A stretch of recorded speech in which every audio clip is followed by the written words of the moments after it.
Assalamualaikum warahmatullahi wabarakatuh. Baiklah, perkenalkan nama saya Rila dengan NPM 216210726 dari kelas 1A Prodi Pendidikan Bahasa dan Sastra Indonesia dengan mata kuliah Linguistik Umum. Baiklah, saya akan menjelaskan sedikit materi yang telah diberikan oleh Bapak dosen pengampu kita, Bapak Dr. Asnawi SPD MPD.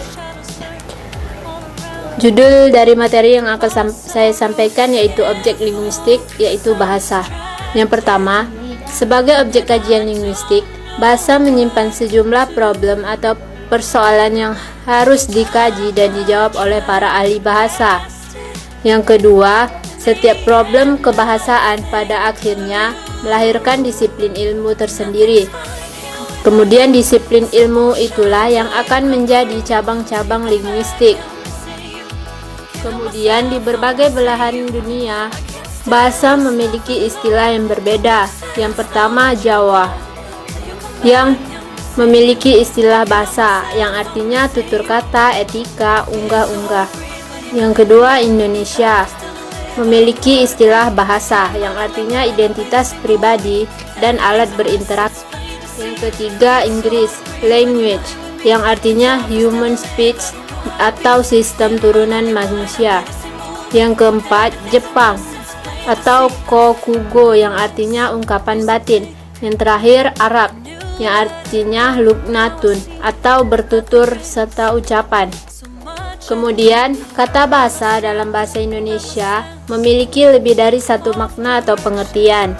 Untuk jelasnya, coba perhatikan pemakaian kata bahasa dalam kalimat-kalimat berikut. Yang pertama, Dika belajar bahasa Inggris, Nita belajar bahasa Jepang. Yang kedua, manusia mempunyai bahasa sedangkan binatang tidak. Kata bahasa pada kalimat satu jelas menunjuk pada bahasa tertentu atau lang, dan kemudian pada kalimat kedua menunjuk bahasa pada umumnya atau language. Yang dikaji linguistik secara langsung adalah parallel itu. Karena parallel itulah yang berwujud konkret, yang nyata, yang dapat diamati atau diobservasi. Kajian terhadap parallel dilakukan untuk mendapatkan kaidah-kaidah suatu lang.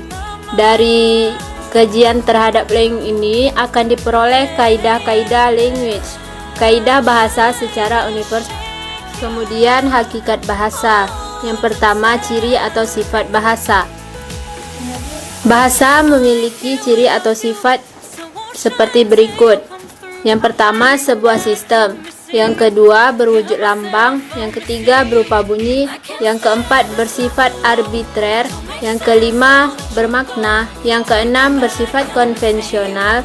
Yang ketujuh, bersifat unik. Yang kedelapan, bersifat universal. Kesembilan, bervariasi. Kesepuluh, bersifat dinamis. Yang kesebelas, berfungsi sebagai alat interaksi sosial. Dan yang terakhir, identitas penuturnya. Bahasa sebagai sistem. Kata sistem sudah biasa digunakan dalam kehidupan sehari-hari dengan makna cara atau aturan.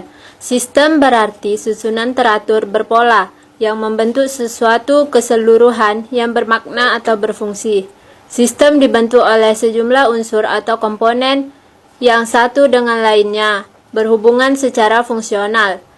Sistem bahasa pun begitu juga. Bahasa terdiri dari unsur-unsur atau komponen yang secara teratur tersusun menurut pola tertentu dan membentuk suatu kesatuan. Contohnya seperti kucing itu melompatlah ke meja, menjadi melompatlah kucing itu ke meja. Sebagai sebuah sistem, bahasa itu sekaligus bersifat sistematis dan sistemis. Sistematis artinya, bahasa itu tersusun menurut suatu pola, tidak acak atau sembarangan.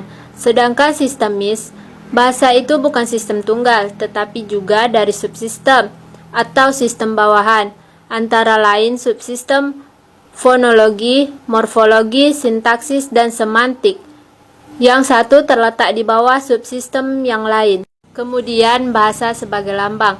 Kata lambang sering kita dengar, seperti bendera kita sang merah putih, yang artinya merah sebagai lambang keberanian, dan putih sebagai kesucian.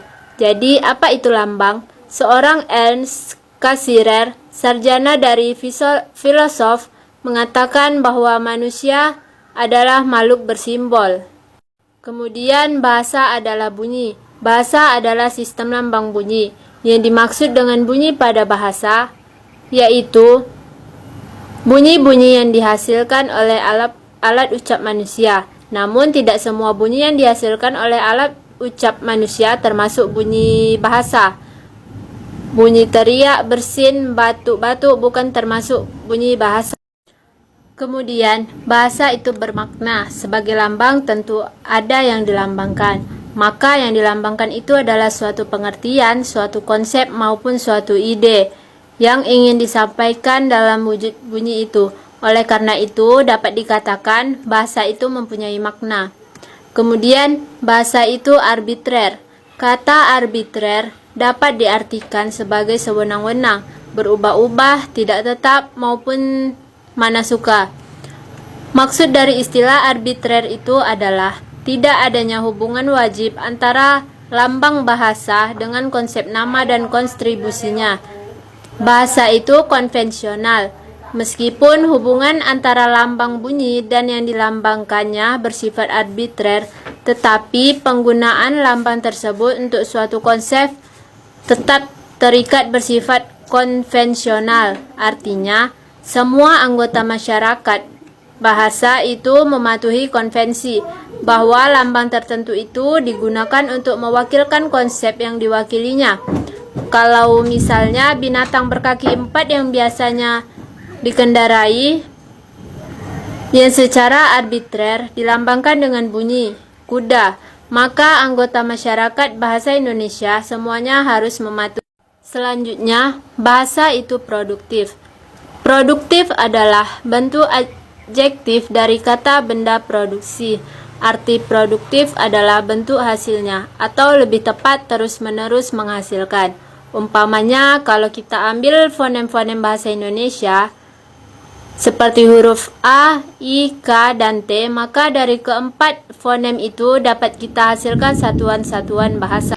Selanjutnya, bahasa itu unik. Unik artinya mempunyai ciri khas yang spesifik yang tidak dimiliki oleh orang lain. Lalu, kalau bahasa dikatakan bersifat unik, maka artinya setiap bahasa mempunyai ciri khas sendiri yang tidak dimiliki oleh bahasa lainnya. Ciri khas ini menyangkut sistem bunyi, sistem pembentukan kata, sistem pembentukan kalimat, ataupun sistem-sistem lainnya. Kemudian, bahasa itu universal.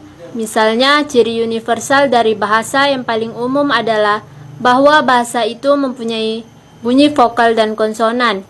Bahasa itu dinamis. Bahasa adalah satu-satunya milik manusia yang tidak pernah lepas dari segala kegiatan dan gerak manusia sepanjang keberadaan manusia itu. Sebagai makhluk yang berbudaya dan bermasyarakat, tak ada kegiatan manusia yang tidak disertai oleh bahasa. Malah dalam bermimpi pun manusia Selanjutnya yang terakhir, bahasa itu bervariasi. Mengenai variasi bahasa, ini ada 3 istilah yang perlu kita ketahui. Yang pertama, dialek, yang kedua, idiolek, dan yang ketiga, ragam bahasa. Idiolek adalah variasi atau ragam bahasa yang bersifat perseorangan. Setiap orang tentu memiliki sifat dan ciri khas dari bahasanya masing-masing.